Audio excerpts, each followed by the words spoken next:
Good evening, ladies and gentlemen. Thank you very much for joining us for our third Clinical Innovation Fireside Chat. For those that haven't been to one before, these are a monthly webinar where we get some of the most interesting and influential people from across medtech to come and talk to us about their journey and where they see the direction of medtech going, and also just tips and tricks that they've learned along the way.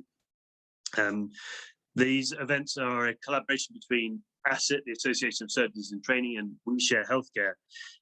WeShare.Healthcare, we're a group that started at the beginning of the COVID pandemic to share innovation, because there's lots of amazing pockets of innovation going on, but no way of people kind of sharing what they're doing or kind of gaining help from other people. And so we set up WeShare.Healthcare in order to bridge that gap and provide that support. So during our time, we've set up international webinars, we've run events for people such as hackathons and design sprints, but also created a platform for people to share their innovation. So if you want to get involved or find out more or see any of our previous events or podcasts, then you can visit our website at WeShare.Healthcare. So I'm absolutely delighted to introduce our guest for this evening. Dr Fiona Pathiraja is a managing partner at Christogali Ventures, and prior to this, she was a consultant radiologist in the NHS. She's got a broad cross-sector experience of healthcare and has worked in both policy development in the UK Department of Health, and she also holds a Master's in Public Health and an MBA, and she's going to tell us about her journey from medicine into the world of venture capital. And interviewing her or leading the discussion will be Matt Harris, who's an ST2 up in Liverpool, and he's also the ASiT rep for Mersey. And in the WeShare corner, we've got Ryan Purdy, who's an F1 in Leeds. And so I'm going to hand over to Ryan and Matt. Great, thank you very much, Ryan. Hi everyone, I'm Matt, as I have already been introduced. And it's great to have you here, Fiona. I think we're all really looking forward to hearing a lot more about what you do. And I thought a good way to start off perhaps would be if you could tell us a bit about your journey from medical school all the way through to being a venture capitalist. Sure, thank you very much for having me this evening. I studied medicine at UCL, graduating in 2006, and I did my foundation program at UCLH and the Royal Free. And during my time as an F2, I started wondering about how hospitals are run and wanted to maybe get involved with a little bit more of the big picture. And I went and asked a manager, I think I was doing urology at the time. I asked the urology manager how I can get involved with some more management type stuff, activities. And, you know, she said, look, you don't have any skills, come back when you're a registrar. And I thought, actually, that's not good enough. Why can't I go and get some skills? So I quit medicine after F2, took a year out and became a management consultant. I gained all the skills that I was missing around project management, building Excel models, etc. And then I was headhunted to the Department of Health, where I spent a couple of years working as clinical advisor to Sir Bruce Keogh. He was the NHS medical director at the time, and he's a cardiothoracic surgeon by background. After that, Bruce told me, look, you should probably go off and get a specialty because you've just done F2, you don't really have a specialty. And I trained in radiology, and along the way, I got a master's in public health and I did an MBA as well. After finishing radiology, I became a consultant at UCLH in London and went to work there for a year, and found that actually it was really hard after I've done the MBA and really opened my mind in a much broader way to go back to public sector healthcare. So I started investing in a small way before, straight after I left UCLH. And then I realized as I started doing this, there's a real niche where there's not that many doctors who know a lot about investing, and also there's not that many women or people of color. So with all of that knowledge in mind, I set up Christogali Ventures in 2019, and we invest across Europe, and we're a $65 million fund investing at the earlier stages of the company. Wow. Oh, thanks, Fiona. That certainly sounds like a very interesting and varied career. And I think a lot of the people watching would be quite interested to hear your thoughts on why having a medical background might help with investment decisions, or maybe it doesn't. Maybe it's, you know, these skills that you learned were completely different to medicine, and it's actually something that might not come naturally to doctors. I think, doctors obviously understand healthcare in a way that other people just don't. And I come across investors all the time who are investing in healthcare who, who've never really been to hospital or, to a GP practice other than when they've been there as a patient or to visit a relative in hospital. And so doctors really understand the healthcare setting. What a challenge it is to get stuff to happen, to change in the NHS. What the patient journeys are like, the frustrations that clinicians and patients have. So knowing the vagaries of the system mean that you're more likely to actually say, look, this investment idea probably is going to work because, surgeons really need this in their day-to-day life. Or you might turn around and say, this is probably not going to work because nobody's going to use this on a ward. This is just completely ridiculous. So knowing the system is really helpful. And as a doctor, that's a real edge. What I would say, though, is that as doctors, we think that we're good at everything. And I'm hands up to say, I am not a specialist in finance, and I rely a lot on the people who I work with. So my partners in Christie Galley Ventures are known for keeping me on the straight and narrow. So I'm very enthusiastic about investing in everything that's great. And actually, we have to stick to an investment thesis. We have to do financial projections, financial modeling, and they help me with those sort of more, I guess, technical financial skills. Yeah.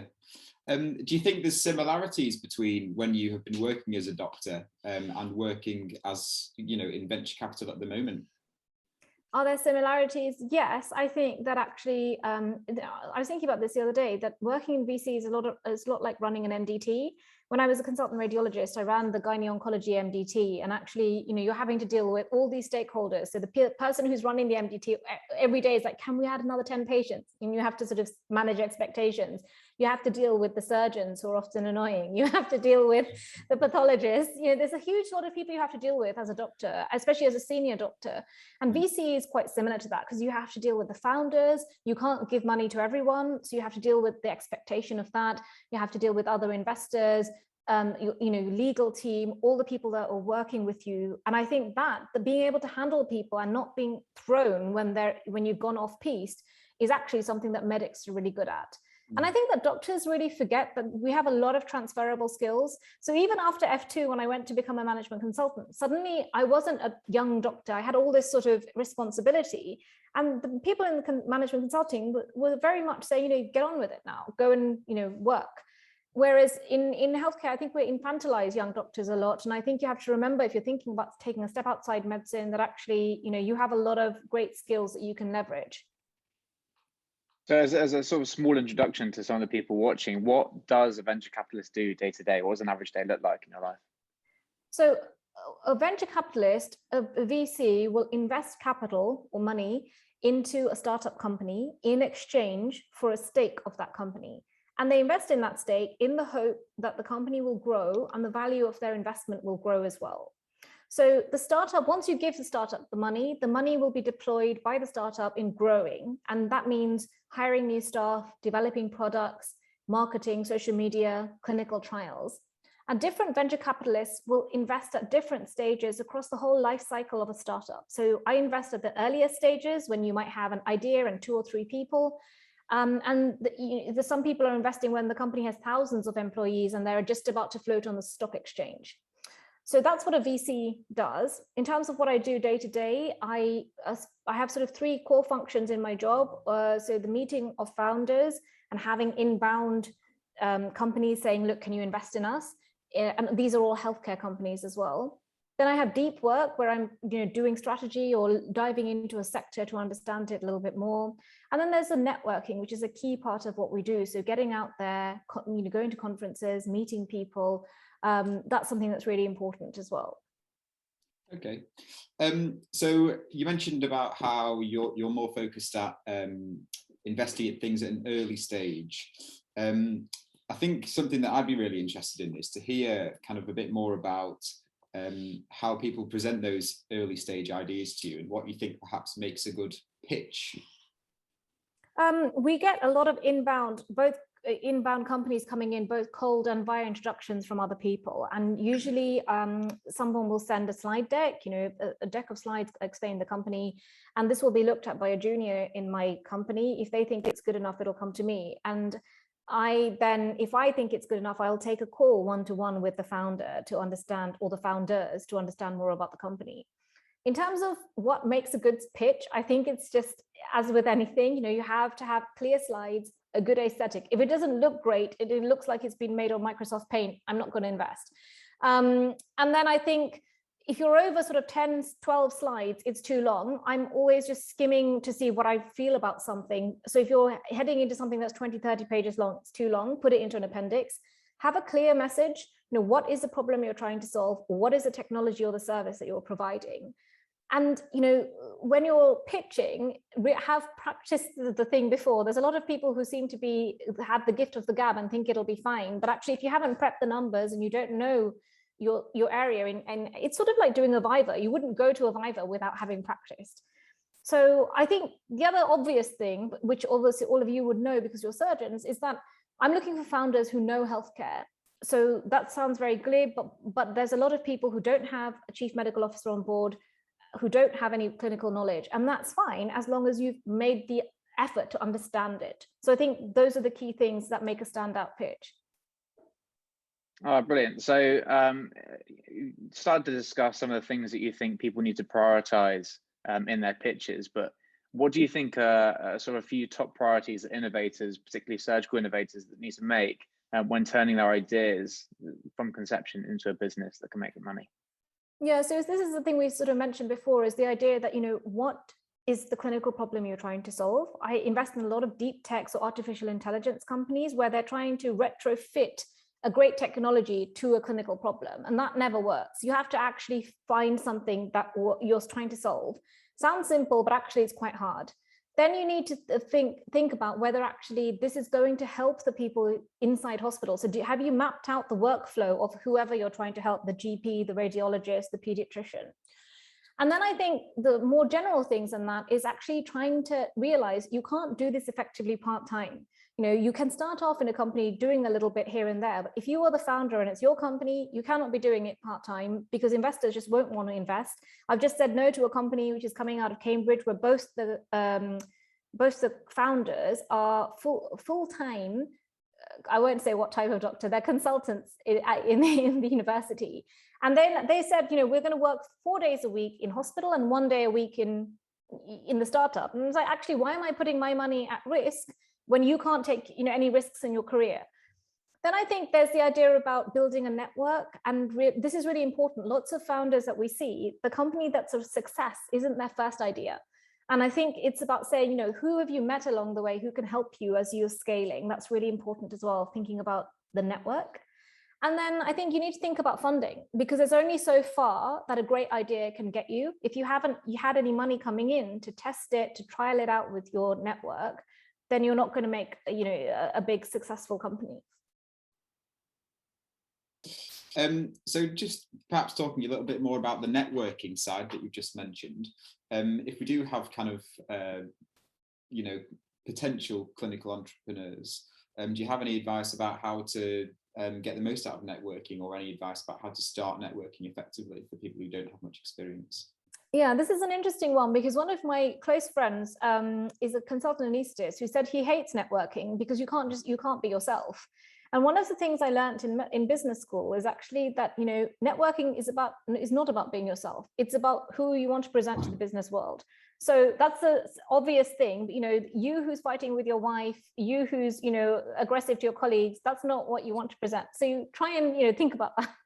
Next thing is to take the time to network. And, if you're meeting interesting people or hear about interesting people doing things in your area, try and, after a conference, ask them for a bit of time, see if you can grab a coffee with someone, explore the market, because by exploring and tinkering in networking is a way that you can figure out where your interest is, because you might not want to leave, surgery. You might actually say, I want to, be a surgeon who also, is a chief medical officer of a startup, or I want to be able to do a little bit of consulting on the side.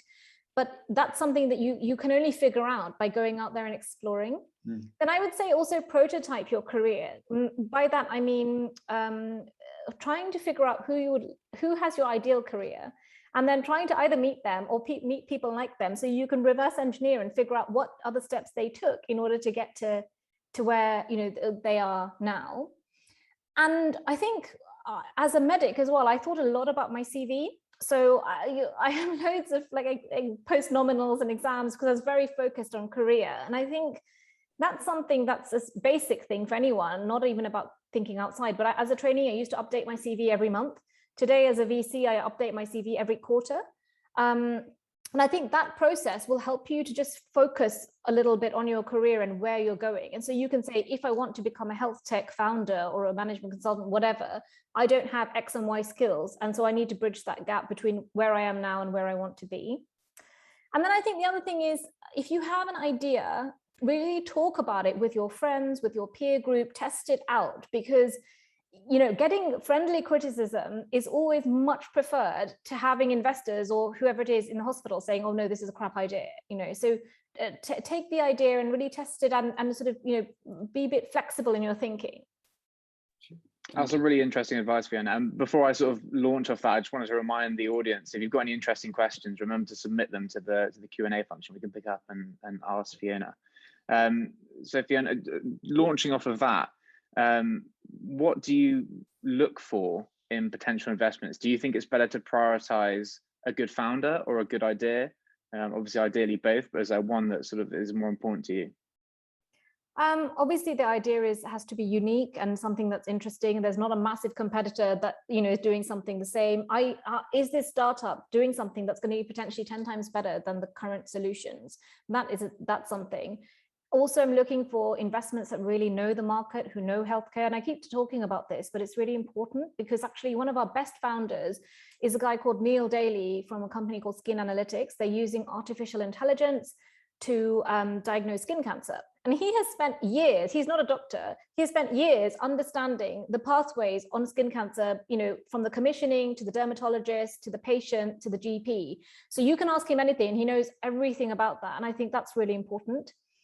Then I think I'm also looking for founders who are realistic, because in healthcare, it's a complex regulated environment and it takes a long time to bring a company or a product to market, right? So there's a lot of stuff you have to do, from clinical trials, regulation, clinical validation, getting surgeons or radiologists or whoever it is to buy it, sort of come on board, and then also to be able to sell. So this is a long journey. So I'm looking for people who are realistic about their timelines, and also people who understand who they need to hire. So, as I said, as a radiologist or now as an investor, I know that finance is not my top skill. I've been to an MBA and I have a financial education, but I'm not a finance expert. So I lean on people who have that expertise. So if you're a clinical founder, you need to think about who's the technical person here, who is the business person, who's going to be able to sell this product. Great. So as part of that, you mentioned that you obviously deal with doctors and also non-medical professionals. Do you find that doctors or practicing doctors currently make good investment opportunities? Do you mean the company is founded by a doctor? I think it's not. So it's a grey area, right? It's not as cut and dry as that, because some doctors have a great idea, but they're just not made to be founders. They are people who are much better to say, actually, I know somebody who has tried to create a startup recently and it just didn't work, because he's much more of a research-based person who just doesn't want to go out there and sell. He doesn't feel that he needs to or he should want to. That's not his skill set. So I think some doctors are brilliant and they are go-getters, and in general doctors are very capable, but I do think that it is also a lot personality dependent, because as in surgery, even in surgery, there's a big normal distribution of personality. So I think to be a founder, you need to have a specific type of personality, without which you're either going to be in a supporting function in a startup, or you're not in a startup, you're somewhere else, so working in policy or something like that. So Fiona, you mentioned one of your founders with this skin analytics company. What advantages do you think these small companies, particularly those founded by doctors, as you're describing, hold over the sort of big conglomerates like Google that are introducing tech that can analyze skin using AI? I think, I don't know if you've read, but actually lots of the big tech giants are now folding or closing up their healthcare divisions. So it's an interesting thing, actually. I think I recently saw that I can't remember which one, but I think it might have been Google Health. Some of them are beginning to sort of shut down and are saying, actually, this is very difficult to make easy money out of. And so I think actually startups have an advantage because they are nimble, they are agile, they're able to move at pace. And actually, one of the key lessons I took from a mentor at business school, he said, you need to decide what kind of organization you're going to work for. Something that's like the army, so something like the NHS or Google, which is massive with so many people, where you can't make a huge amount of change. Or are you going to work somewhere like the SAS or a startup where you can actually create a lot of change and make decisions in a more sort of flat hierarchy? So I think the startups have a huge advantage there. There's also the opportunity of being able to be bought up by one of those big four, all the sort of big tech giants as well. Sure. Following on from that, what kind of subsectors in healthcare at the moment do you think kind of harbour the greatest investment opportunity, in your opinion? Well, we invest in 3 key areas, and that's where I think, surprisingly enough, that the future of healthcare is. So the big trends in the next 5-10 years is where we're investing. So the first one is the use of artificial intelligence and machine learning in healthcare. I think this is still a very nascent market. It's growing rapidly. I'm investing in the future. So somebody asked me, I was on a podcast the other day where someone said, you're talking about AI, but I'm still having to fax things as a young doctor to someone. And that is true. But, I said to them on that podcast, 50 years ago, no one dreamt of some of the stuff we're doing in radiology today, whether it's the crazy biopsies or whether it's the MRI sequences or whatever. So, or interventional oncology. So I think that actually AI machine learning is the future. That's a massive market. In our portfolio, to give you a couple of examples, we have a company in France called Gleamer. They're using AI to diagnose fractures on musculoskeletal x-rays. We have, I mentioned already, skin analytics, are using AI to diagnose skin cancer. So that's one area. Second area is the digital health, but specifically in that, I think communities in healthcare. So as we become more tech savvy, we're seeking online communities. So this community, the ASiT community is, this is one community. I've met a community on Twitter online, that appealed to me. So just like that, I think this will extend into healthcare. So Kalea is one of our investments in Germany. They are bringing pregnant women and midwives online so that they can have a marketplace that they can meet each other and have telemidwife consultations. Lavender in the UK, I've got a small investment in as an individual. That's a sexual health platform for LGBTQ community, because that community is essentially saying, we're not really very well served by traditional doctors in the sexual health specialty. And then I have a company called Ampersand, which is building a community for people with Crohn's and colitis. So that's the second area. Third area is personalized medicine. So whether it's tailoring therapies for patients in the future, so things like working on the epigenetics, microbiome, or genome. And in our portfolio, 2 of the companies, one is called Sonome. We've invested, actually just completed it last week. They're using combination biomarkers, so measuring things in our spit, in our blood, in our saliva, etc., to help to create a digital twin to help understand our health better with a view to helping with personalized therapies in the future. And then there's another company in the UK called Pear Bio. They are trying to recreate tumor microenvironments in what they call an organ on a chip, and then trying to tailor chemotherapy better than it is at the moment. And my last exciting company that I'm invested in recently is called Mendelian. Great name, I love that name. Mendelian are using AI on the GP electronic health record, using algorithms on there to help to predict which patients will be getting a rare or hard to diagnose disease, which I think is really important because, of course, lots of those people end up on a diagnostic odyssey. I'm sure you've all seen patients with lupus or MS or whatever it is, present multiple times before they get a diagnosis. Sure. Sorry, there's a rambling there, but those are the 3 areas that I find, I'm very passionate about. It sounds like it's a really very portfolio and really interesting to sort of think about the rollout of these technologies in the NHS and to sort of consider AI specifically. From what I understand, a lot of the data that's been accumulated within the NHS is quite dirty, it's quite messy, it needs quite extensive cleaning. Because sort of going back to what you said before, no one sort of 10 years ago thought that we'd be able to roll out AI in the NHS as a completely new solution. But if you had a sort of a magic wand and you could change the NHS sort of overnight, how would you alter the structure and or operation, if at all, to encourage innovation and progress? I think they are trying, in fairness to them. I mean, the whole data thing is another thing. I think that is actually something quite useful. I challenged somebody the other day. It's the British Society of Thoracic Imaging, who was saying, well, well done us. We've won something to say how well we've been working, a BMJ award or something. And I actually challenged them and said, okay, that's great. But at the time of the pandemic kicking off, I asked them whether 2 of our startups, one in Austria and one in Spain, can work with them to develop a database of algorithms based on data from across Europe. And actually they said to me, sorry, we're UK only. So I think the idea of having databases that we can work in a broader way, that would be something. Open source, really high quality data that, obviously is anonymized and everything is done in a GDPR, positive way. I think that would be one thing that's really important. I think they are trying with NHSX, for example, to try and deploy some of these technologies into the NHS. And I actually saw some young doctors tweeting the other day saying they think F2 placements in something, around AI or health tech might be useful. I'm not sure how likely that is to get off the ground. But I thought that was an innovative talking point.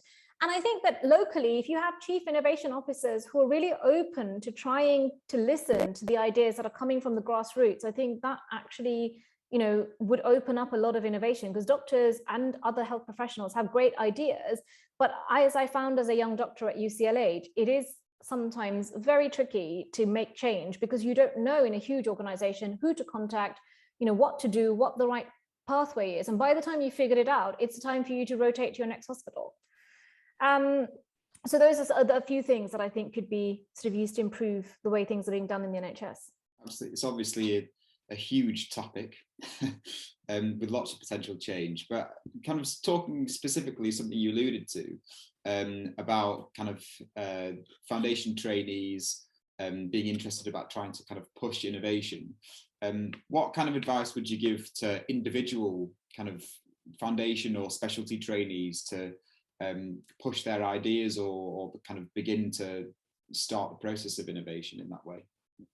I think it's to find a mentor, find other people who are doing stuff. It's in these organizations, I think it's about finding what you call the key influencers in the organization. And I think without that, it's very challenging to make change.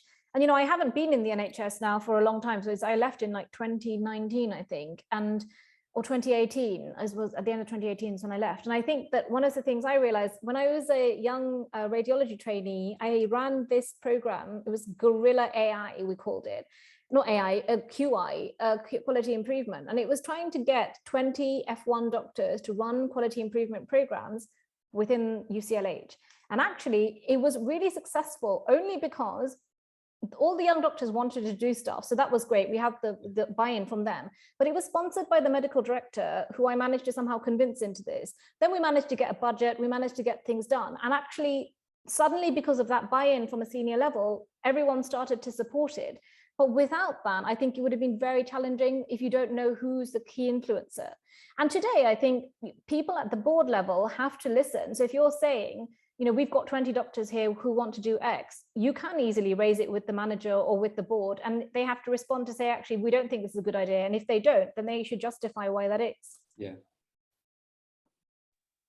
So we have our first question from the audience, a question from Ian Miller, who's running a post-seed machine learning company who are using AI to predict deterioration and sepsis in patients with infection, for example, COVID. So the question for Fiona is, do you perceive such intersections of clinical diagnostics and decision support algorithms as an attractive area from an investment perspective? And what key investment criteria do you look for in ventures such as these? I'm sorry, can you just explain what it's doing? I run a post-seed company developing machine learning. I'm just reading the question here. Yeah, so I mean, sorry. I was going to say, Ian can explain it himself, actually. Hello, Fiona. This is Ian. I didn't expect to be able to speak. It's nice to be able to do so. This is a Ministry of Defence spin-out that was created after a 10-year study of elective surgery patients. And in essence, we're looking at the expression level of a handful of genes. which have been selected to have high correlation with poor outcomes in patients with infections. So, of course, you're doing a lot of machine learning to come up with the right algorithm, the right set of genes. So you've got a proprietary algorithm and a set of genes that you have to interrogate using clinical diagnostic technologies. And I wasn't so much asking just about my own technology, but the proxy of taking something, a molecular diagnostic, marrying it with an algorithm, and that kind of combined software, wetware offering. And is that the kind of thing that you think is investable? And what kind of criteria do you look for when things like that come across your desk?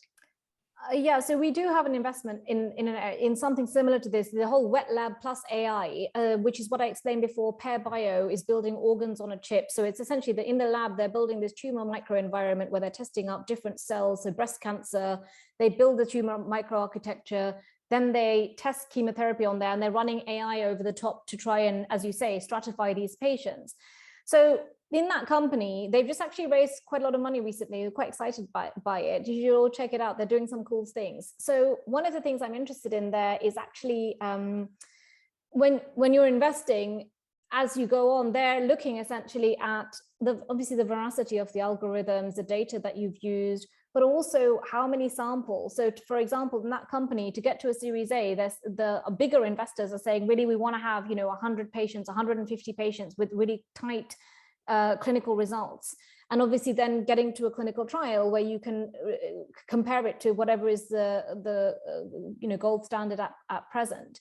So I think it is definitely an exciting area. We tend to prefer to invest in places where it's just software, but one of these companies, where I've taken the leap, actually is somehow doing really well. So wet lab plus AI, as you're alluding to. I'm not sure if that helped a little bit, but those are some of the criteria that we're looking at. Following on from that, actually, something that I've found a little bit difficult, perhaps, when I've been kind of getting to grips with some of the new technology and kind of the new softwares and AI that's been coming out. Obviously, as a medical graduate, our training has been very much in clinical medicine. Have you found that difficult at all, kind of making that transition from the kind of trained clinical side of medicine to the more technology-based innovation side? I mean, obviously we're all very clever in medicine, we don't talk about it enough. We're able to learn quickly and scale differently, right? And I think that that's important to remember. But in reality, I've, in my career, taken risks early on and tried other avenues. I realized after a year of being a management consultant that it wasn't right for me. So, decided that. Then I had some time in policy and realized actually policy is not right for me because it's way too slow, the way that it operates. So I think the transition is hard. Making the first transition, I think, is the hardest. But then, as you go on, every transition after that becomes easier and easier. Mm. I guess as well as a career, you're making transitions. In a business, you're making transitions really quickly, particularly in the early stages. How do you monitor for success in a business, particularly in the early stages? You mean in the companies we've invested in? That's right, yeah. Well, they have very strict milestones that they're supposed to hit before they get to the next stage. So if you're going from seed to Series A, so Ian was saying he's got a post-seed company, so the next round that he'll hit is probably a Series A. And in order to go from seed to Series A, there's key performance indicators or metrics that you're measuring around your clinical trials, regulation, how much revenue have you got, how many customers do you have, how many sales are you making, how many free proof of concept sites do you have. So there's a lot of milestones that need to be hit. So running a startup is not easy, and there's a lot of pressure on the founders because however good you are, you're going to hit incoming obstacles. So we have another question from the audience. This one's from Koshi, who's interested about your MBA. So I thought the question essentially is, how did an MBA help you with your transition, and is it necessary for a doctor to have one to enter the world of finance? I think the answer is no. You don't. It's not necessary at all. It's not necessary to make a transition. I made a transition to being a management consultant with no MBA or anything like that. what it did provide me with is some kind of formal education in finance, which I didn't have before. So I thought that was interesting. And more than that, you know, I had this an interesting and sort of incredible network, and, you know, much, I think, probably similar to you, maybe you're all better than me, but actually when I went to business school, a lot of my friends, the vast majority, were also doctors in the NHS. So actually you look around and yes, we're different ethnicities, different genders, but actually we're all quite similar in one way. So going to the MBA helped me to meet this huge broad range of people who I would never have met in a different, you know, in a different world, business leaders, policy leaders, billionaires, whatever it is. And I think that helps you to have a different perspective. And I think that also then gives you confidence in yourself, because you reflect on yourself and where you've got to as well in your career.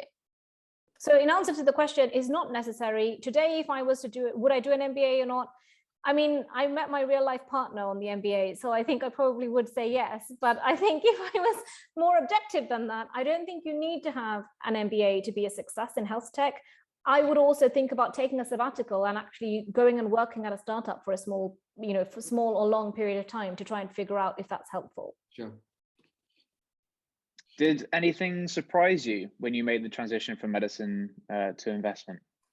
Yeah, you know, I thought, for as much as we complain about medicine to me, my own experience as a brown female doing medicine is that it is a meritocracy. And actually, you know, you can be successful as a non-white, non-male person. And actually investing is pretty different. And, you know, lots of my friends in the NHS are gay. And actually, in investing, most people are straight white males who are aged, you know, 35 to 60. And so that's an interesting, different, unexpected thing, because I just thought the whole world out there is not as good as we are, is sort of better than we were in the NHS. And actually that was quite surprising to find that and to deal with that, because sometimes, you know, you come across people saying, well, you know, who's writing the check for you? And I'm saying, well, actually I am. So there's that kind of sort of, I guess, bias as well that I've come across. And I suppose the other thing that I'm quite interested about is that transition from clinical medicine to the world of not working in a hospital at all, or probably minimally. We were discussing before we started that you're in Sweden at the moment, and then you were going to Switzerland. How have you found that change in lifestyle from kind of the on-call shifts based in one place to being all over the place? I feel privileged to be able to have a life where I can work from wherever I am, if I'm being completely honest, because actually being a doctor is, you know, is challenging. You are in hospital, you can't. I was reflecting before this call actually that, you know, I spent a lot of time being told by my job plan as a consultant in the NHS, on Tuesday morning you do ultrasound, Wednesday morning you do the MDT, etc. So now I really enjoy the opportunity to be able to work from wherever I am. Do you find it quite freeing to be able to sort of have your own structure to the day or to the week, and to talk to people that you want to talk to? Yes, but I think in reality, you also need to remember that you need to create a structure for yourself. So I had a coach who coached me after leaving full-time medicine, because actually the transition was quite hard. And the coach was saying to me, you need to now realize the hospital gave you a structure, right? You're forced into the structure by the place, by the job plan, by your colleagues. Now you're on your own running your firm. You have to create a structure for yourself. And obviously you made the transition from being a consultant once you've completed your training to moving to a career outside of medicine. Was there any reason why you waited until that point to make the transition, or would you, in hindsight, perhaps have moved out earlier in your career? I think I did move out earlier in my career, and I still felt the draw of medicine. It was important to me to finish what I had started, so to speak, you know, and I think as a person, I found it very difficult. I actually only left the GMC register in 2020, despite having left the NHS in 2019 and left private practice in 2019. So the draw of medicine, as I'm sure many of you, you know, can sort of understand, is very strong, and it's a big part of your identity. So that's why I took so long to leave. Sure. And so drawing from that, we've got another question from the audience from Cal Patel, who asks, do you miss any aspects of clinical medicine? You started to talk about the draw of clinical medicine. Do you miss the patients, for example? The patients, not so much, because I was a radiologist for a reason. I enjoyed seeing patients in the very sort of controlled environment. I wasn't not one of them who enjoyed sitting on on ward rounds meeting patients all the time. What I do miss is the brightness and the sort of spark of a lot of my clinical colleagues, who are very creative, very clever. I enjoyed that. I miss the detective work of radiology. I enjoyed that a lot. And I miss being good at procedures. So once you train so hard to become good at some of these complex procedures, actually I miss that sort of being hands-on in something, because that, you don't get that in this new career. And kind of the second part of that question is, what are the pros and cons of your current career in comparison? I think it's apples and pears. You can't really compare it. To me, this is an evolution of my career. It's not me saying I prefer being a VC to being a radiologist or a young doctor. It's very different. I don't think it's that simple. Okay, and transitioning from looking at the sort of your journey and the present to looking forward to the next 5-10 years, where do you see the big trends? What are the sort of big hitters, you think, in the next sort of decade? I think AI in healthcare, without a doubt, is the biggest place that we're going to. That's going to, it's going to grow massively. And I think that the reason is there's so much increased demand. There's a lack of radiologists, pathologists, ophthalmologists, etc. And I think we can't meet this ever increasing need of the population, the demand pressure, without technological solutions. And I think AI is that solution. Sure. So we have another question from the audience, from Kevin Lawson, who is asking, how do you select a medical or surgical consultant who advises your or someone's fund? And how does one go about to see if that role is available for them, I think is the question that's being asked. I think it's about trying to, I or many VC funds are not looking for just a surgical consultant. I don't mean that in a derogatory way. I'm just saying that actually the clinical career on its own isn't necessarily isn't necessarily attractive, because there's so many people. I get like 5 to 10 messages a day on LinkedIn from people who are full-time doctors saying, can I work at your fund? And actually, what I'm looking for is people who've made an understanding of the other parts of health tech. So have you worked at a health tech, a startup? What's your own network like? Some funds might say, are you able to introduce us to people who are innovating in your region, etc. So I think I would think about, the skill set outside clinical, and then your network, and then that's kind of, it makes you more attractive to a VC fund or otherwise. Yeah.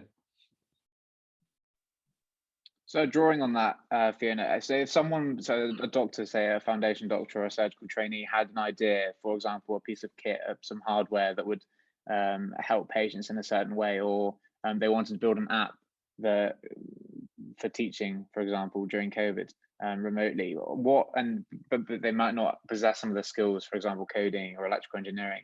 What advice would you give them to either sort of seeking colleagues that may possess those skills or building up those skills themselves? I would say join Twitter and join a community, because you'll find a lot of people who are in a similar place to you. Ryan was talking about hackathons and things. There's lots of places where you can, meet these technical people. There's also an accelerator called Entrepreneur First. It's a big accelerator in the world. It's a global accelerator, which is based in London, Berlin, Paris, where actually you have technical people going there and people with an idea. So not just doctors, but people with some kind of idea for a startup and who have subject matter expertise. So actually you can go to Entrepreneur First, take a year off, go to EF, and actually then you can meet a CTO and build something together, which I've actually just seen a GP do this year, which I was quite impressed by. So what kind of stage of your career would you kind of advise somebody to go and start, gaining those extra skills? I think there's no right answer. And I say this not to be annoying, but actually I met a really dynamic young doctor who actually, I don't think he even finished medicine, but I don't think he finished medical school, but he is now based, between London and the US, has a startup. And he said he went to somebody, a mentor, and said, what should I do to get into health tech? And the mentor said, finish medical school. And then he said, what would you say once I finish medical school? And the mentor said, oh, finish F1, F2. What happens when I finish F1, F2? Oh, you should finish your subspecialty training. And actually, the guy has left. I've just invested a small amount of money personally, not from my fund, in his startup. He's just raised like $2 million. He hasn't even finished medical school. So I think there's no right answer. I left at and he was laughing at saying, you've done the whole journey. I've done the whole journey. So I don't think there's any right answer. Sure. And going back to sort of investing in AI as one of the big hitters in the coming years, and would you say that credentials are important when you're looking for someone to invest in, or do you think experience is more of a priority for you? What do you mean credentials? So does someone need to have sort of a bachelor's in computer science, or do you think if they've built their own venture, do you think that's more important than going to get a certain qualification? Yeah, I mean, obviously it's great if you've been to Stanford and done computer science, as many of the people in Silicon Valley have. But I think the reality is, if you've built something, you've clearly got the skills. There are a lot of people who've been coding since they're 12, which I find quite surprising. But that's the way that the world is these days. So I'm not necessarily prejudiced against people who don't have a formal education. What they've built often speaks for itself. We have another interesting question from the audience, from Kalp, who has asked, are there any technologies or ideas that may be a bit of a dark horse for the future of medicine or surgery, kind of things that aren't very mainstream that you can see kind of potential for growth in the future? Not necessarily a dark horse, but I think a lot of the stuff around patient empowerment is not done at the moment. Like in surgery, we were asked to write an article, to contribute to an article about the future of health tech or something, and we were asked about gaps in the market where there isn't stuff.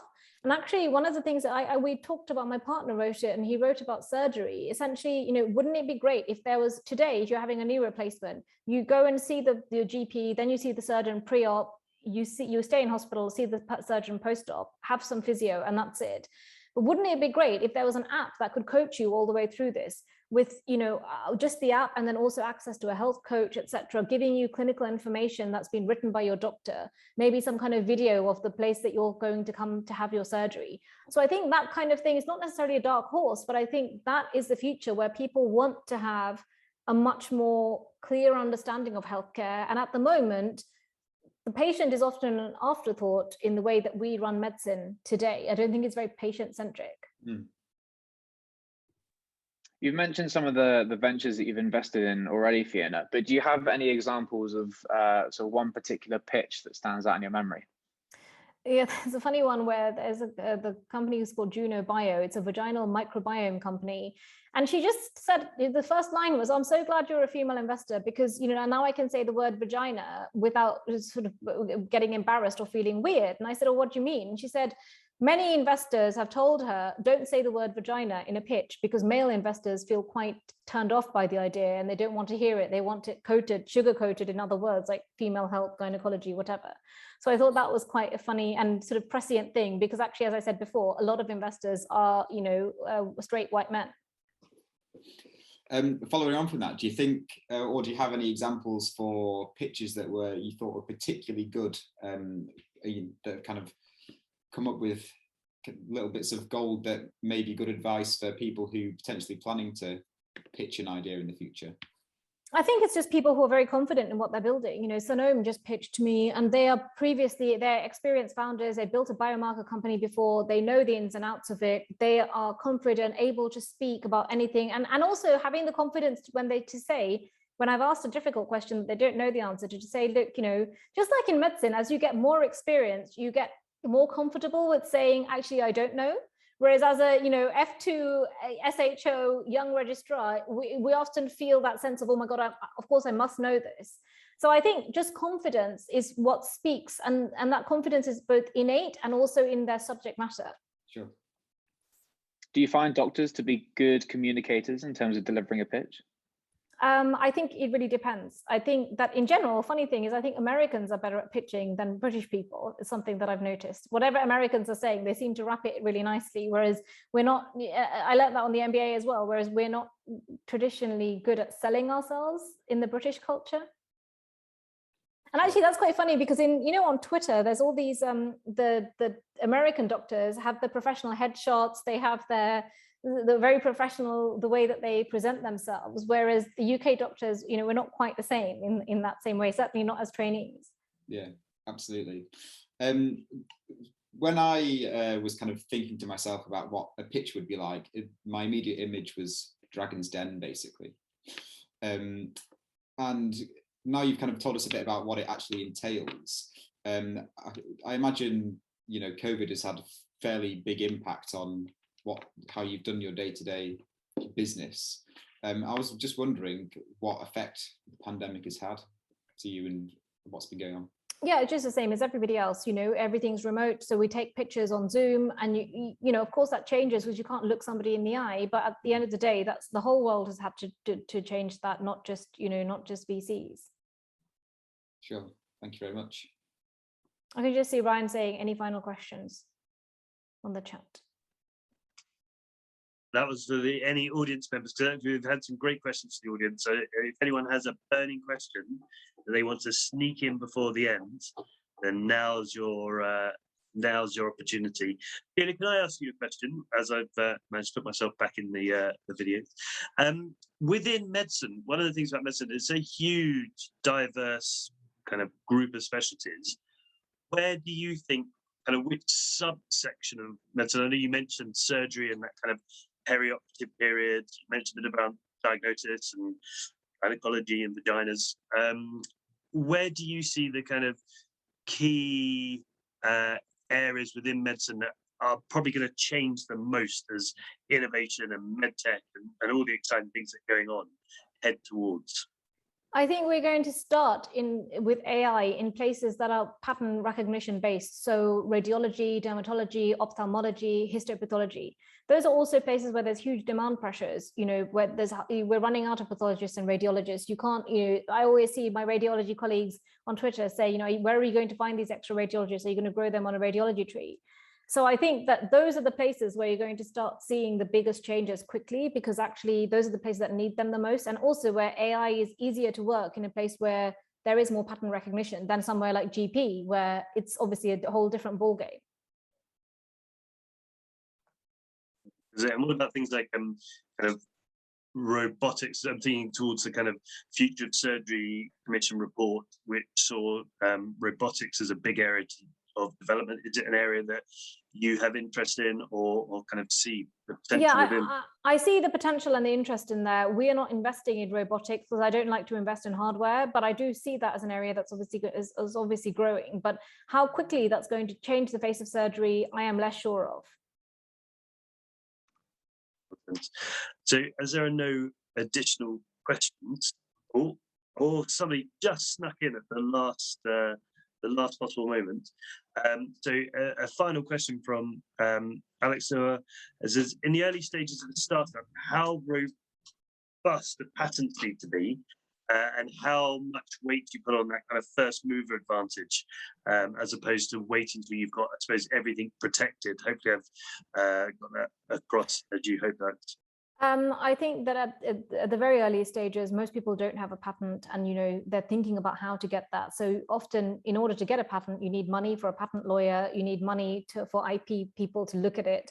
So I think really at the very earliest stages, which is where I invest, it's pre-patent really. But of course, once you start getting it out into clinical practice, etc., you do need to get it. You need to get the patents under your belt.